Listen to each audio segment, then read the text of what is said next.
Good morning, students. Today we will discuss the nutrition in animals, second class. Students, we were discussing the types of teeth earlier and we have already completed the ingestion portion. मतलब हमने खाना मुंह में डाल लिया है, ठीक है, और उसे चबा भी लिया है. चबाया किसकी मदद से है? दांतों की मदद से. और हमने दांतों के बारे में भी पढ़ लिया है, ठीक है. अब हम लोग पढ़ेंगे खाना डालने के बाद, इंजेक्शन के बाद जो नेक्स्ट प्रोसेस होता है वो डाइजेशन होता है, ठीक है. तो डाइजेशन हमारा मुंह से ही स्टार्ट हो जाता है, ठीक है.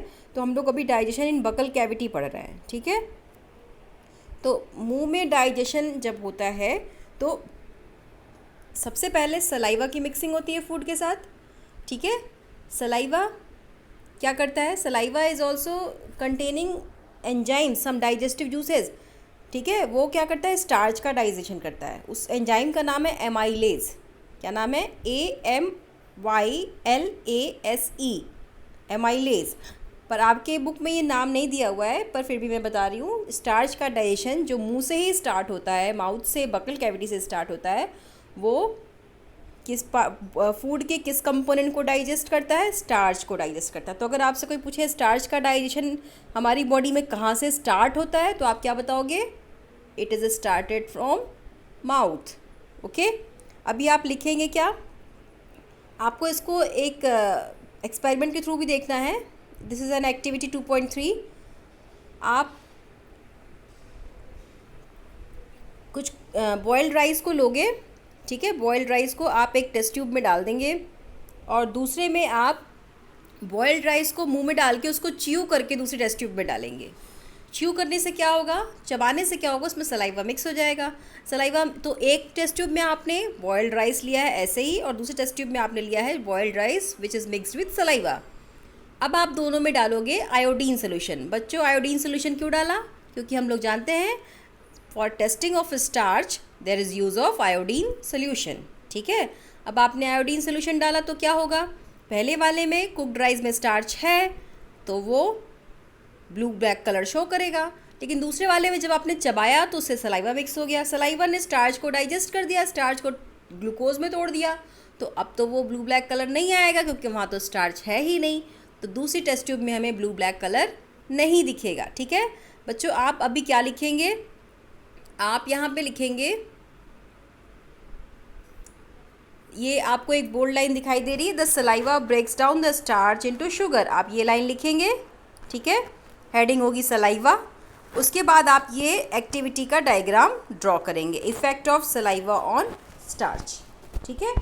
ये दोनों करने के बाद हम लोग ये ब्लू बॉक्स में एक छोटी इन्फॉर्मेशन पढ़ेंगे. हेडिंग होगी टूथ डीके. इसको आप लिखेंगे भी. हेडिंग क्या होगी? Tooth decay. हमारे दांत क्यों टूटते हैं? क्या कारण है बच्चों हमारे दांतों के टूटने का? जो बच्चे बहुत मीठा खाते हैं और मीठा खा के दांतों को साफ़ किए बिना सो जाते हैं, उनमें क्या होता है? उन्हीं के दांत खराब होते हैं ना. ऐसा क्यों होता है? क्योंकि जो मीठा हम खाते हैं वो मीठी चीज़ें, हमारे मुंह में बहुत सारे बैक्टीरिया होते हैं, ठीक है. तो वो बैक्टीरिया क्या करते हैं? उस मीठे को कन्वर्ट कर देते हैं एसिड में, ठीक है. They convert that sugar into acid. अब एसिड तो आप जानते हो, एसिड तो कहीं भी गिरता है तो वो सरफेस को क्या करता है? ख़राब कर देता है. तो अगर आपके दांत में भी आपने जो मीठा खाया वो एसिड में कन्वर्ट हो गया तो वो क्या करेगा? दांत को नुकसान पहुंचाएगा ना. बोलो, दांत को नुकसान पहुंचाएगा तो क्या होगा? दांतों में गैप हो जाएगा, कैविटी हो जाएगी, और धीरे धीरे क्या होगा? हमारे टीथ जो है वो डैमेज हो जाएंगे और it will be known as tooth decay. तो अब आप टूथ डीके हेडिंग में क्या क्या लिखोगे? आप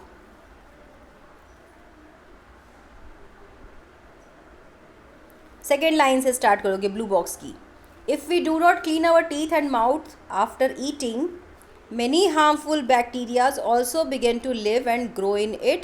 These bacteria break down the sugar present from the leftover food and release acid. उसके बाद जो ब्रैकेट में चीज़ें लिखी हैं वो सब आप काट दोगे, वो नहीं लिखोगे. This is called to this sorry फिर आप लिखोगे the acid gradually damages the teeth. इतना लिखोगे. उसके बाद आप फिगर नंबर काट के लिखोगे this is called tooth decay. ये कंप्लीट आपकी डेफिनेशन हो गई टूथ डीके की, इतना आप लिखेंगे, ठीक है, टूथ डीके में। और अगर आप चाहो तो ये डायग्राम भी ड्रॉ कर सकते हो, जो दांतों के 4 डायग्राम यहाँ दिए हुए टूथ डीके के। इसके बाद दांतों से बात आती है हमारी जीभ के पास, है ना। अब हम लोग अपने टंग के बारे में पढ़ेंगे। तो आप ये डायग्राम ड्रॉ करोगे, regions of tongue for different taste, ठीक है।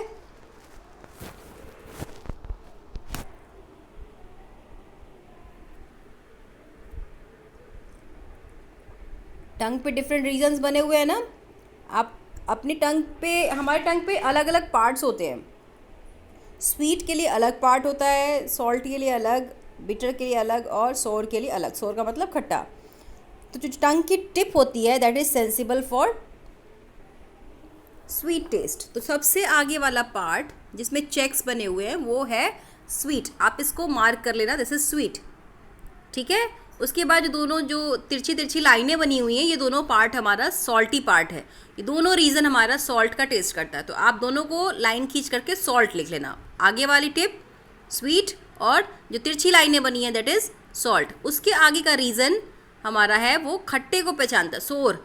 तो अब आप जो डॉटेड लाइन्स हैं छोटी छोटी दोनों साइड में, उसको आप लिख लेंगे सोर, SOUR। और सबसे पीछे वाला रीज़न जो आपको बड़ी बड़े डॉट्स दिखाई दे रहे हैं जिसमें ये कड़वाहट का टेस्ट होता है। तो आपको लगता है ना कड़वाहट एकदम गले तक चली गई। क्यों कड़वाहट गले तक जाती है? क्योंकि यहाँ हमारे जो कड़वाहट का टेस्ट बर्ड्स होता है वो पीछे ही होता है। तो आप पीछे वाले को लिख लोगे बिटर, BITTER।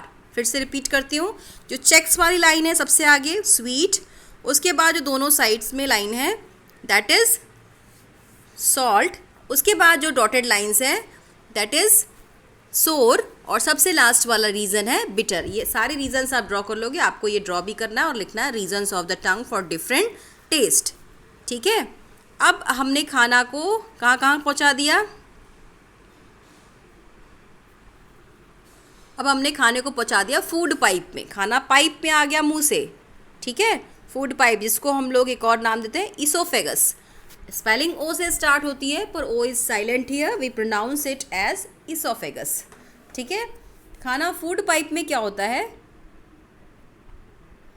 आगे बढ़ता है, ठीक है। फूड पाइप खाने को मूवमेंट देता है और उसको आगे स्टमक की तरफ भेज देता है। आप ये डायग्राम भी ड्रॉ करोगे। Figure number 2.7, movement of food in the oesophagus by the alimentary canal. उसके बाद हम लोग क्या लिखेंगे?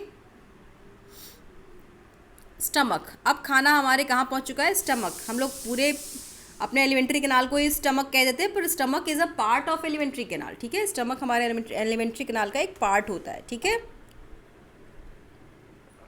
स्टमक में क्या होता है बच्चों? स्टमक में एसिड सीक्रेट होता है। हम लोग कहते हैं ना कि एसिडिटी हो गई है, मैं तो बहुत देर से भूखा था, मुझे एसिडिटी हो गई है। एसिडिटी क्यों हो जाती है? क्योंकि जो हमारे एलिमेंट्री कैनाल का स्टमक पोर्शन होता है, इसमें एसिड रिलीज होता है, हाइड्रोक्लोरिक एसिड, ठीक है। और इस एसिड से, एसिड तो सरफेस को ख़राब करता है, तो हमारा पेट भी तो जल जाएगा। तो उससे बचाने के लिए हमारे पेट में लाइनिंग होती है, एक मेम्ब्रेन होती है, कवरिंग होती है म्यूकस की, ठीक है। वो म्यूकस क्या करता है? हमारे पेट को एसिड से बचाता है। अब आप लोग, ये एसिड रिलीज़ क्यों होता है? फिर एसिड होता है जो पेट के अंदर खाने के साथ कुछ बैक्टीरिया आ जाते हैं, उनको किल करने का काम करता है। और साथ ही साथ जो हमारे हमारे फूड में जो प्रोटीन होता है उसका डाइजेशन हमारे स्टमक से ही स्टार्ट होता है। तो उस प्रोटीन को डाइजेस्ट करने के लिए ये एसिड रिलीज़ होता है। ये एसिड कुछ डाइजेस्टिव जूसेस को एसिडिक मीडियम प्रोवाइड करता है, ठीक है। अगर ये एसिड ना हो तो डाइजेस्टिव जूसेस प्रोटीन को डाइजेस्ट ही नहीं कर पाएंगे, ठीक है। तो आप द स्टमक हेडिंग डाल करके आप ये सेकेंड पैराग्राफ देख रहे हो द स्टमक का, द इनर लाइनिंग, ये पूरा पैराग्राफ आप लिखोगे। The inner lining of the stomach secrete mucus, hydrochloric acid and digestive juices. The mucus protect the lining of the stomach. The acid kills many bacteria that enter along with the food and make the medium in stomach acidic and helps the digestive juices to act. The digestive juices breaks down the protein into simpler substance. इतना आप लिखोगे, heading होगी stomach. तो stomach में digestion हो गया। अब खाना और आगे बढ़ेगा। स्टमक से खाना आएगा कहाँ पे? Small intestine. तो अगली हेडिंग आप डालोगे स्मॉल इंटेस्टाइन। अब स्मॉल इंटेस्टाइन आपने देखा है बहुत लंबी होती है, स्मॉल इंटेस्टाइन तो लार्ज इंटेस्टाइन से भी लंबी होती है, नाम इसका स्मॉल है but it is almost 7.5 metre long, highly coiled, एकदम मुड़ी हुई होती है, ठीक है। तो ये इसके साथ साथ इसमें क्या होता है, स्मॉल इंटेस्टाइन में लीवर और पैंक्रियाज की भी ओपनिंग होती है। आप अगर डायग्राम में देखो, इस वाले डायग्राम में जो हमने पहले दिन पढ़ा था इस चैप्टर में, स्मॉल इंटेस्टाइन हमें दिख रहा है, ठीक है। स्मॉल इंटेस्टाइन में आप देखो पीछे से लीवर भी कनेक्टेड है, ये लीवर है ना हमारा, पीछे से लीवर भी कनेक्टेड है स्मॉल इंटेस्टाइन से, और ये पैंक्रियाज, ये पत्ती जैसा स्ट्रक्चर जो दिख रहा है ना, ये भी स्मॉल इंटेस्टाइन से कनेक्टेड है। इसका मतलब लीवर जो ग्लैंड है, पैंक्रियाज भी एक ग्लैंड है, हमने पढ़ा है ना, क्योंकि ये लिक्विड सिक्रीट करते हैं। तो ये दोनों भी अपने लिक्विड को कहाँ मिक्स करते हैं, स्मॉल इंटेस्टाइन में ही मिक्स करते हैं। इसका मतलब स्मॉल इंटेस्टाइन में अपने डाइजेस्टिव जूसेस तो होते ही हैं, साथ ही साथ पैंक्रियाज के भी सिक्रीशंस होते हैं, पैंक्रियाज के भी लिक्विड्स होते हैं और लीवर के भी लिक्विड्स होते हैं। अब हम लोग पहले स्मॉल इंटेस्टाइन में पढ़ेंगे लीवर और पैंक्रियाज के बारे में, लेकिन उससे पहले आप लिखेंगे क्या,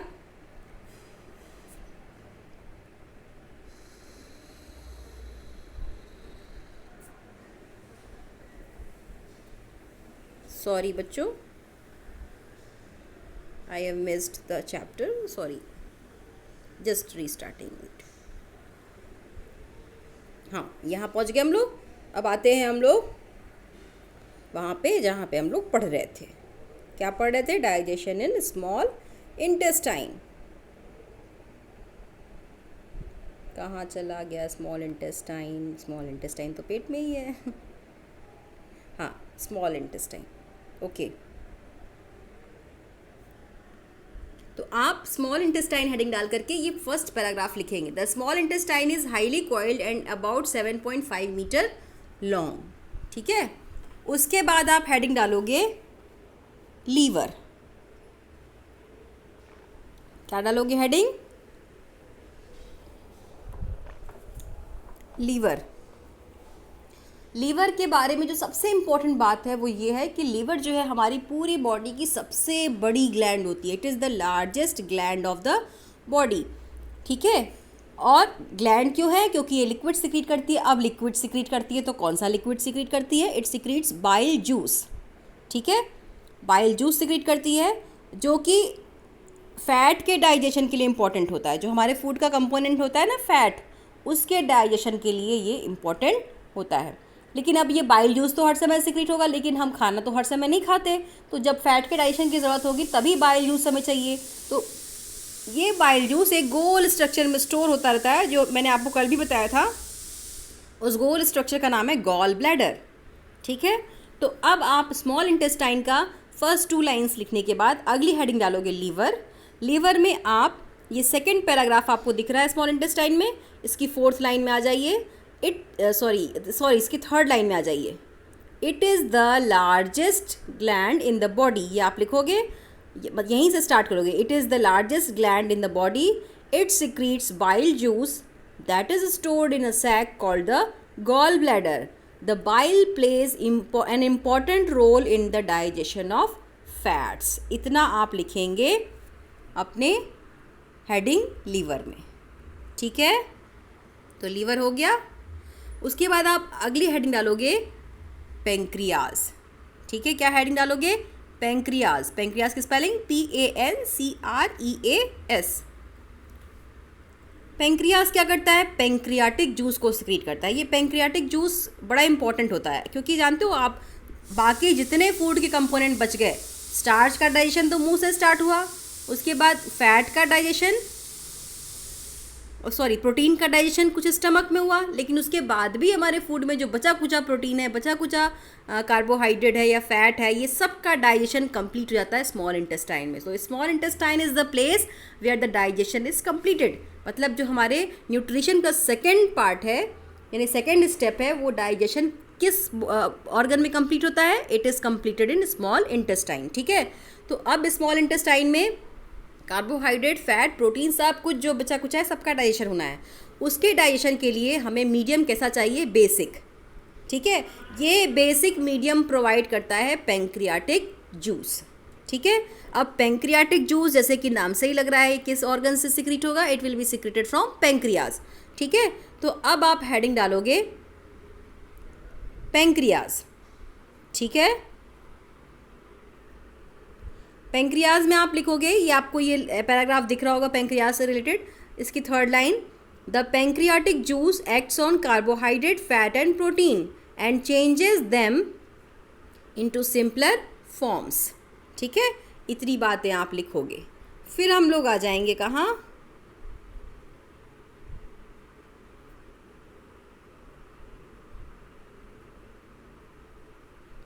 अब हम लोग डाइजेशन का पोर्शन कंप्लीट कर चुके हैं। इसके बाद हम लोग थर्ड हेडिंग डालेंगे एब्जॉर्प्शन।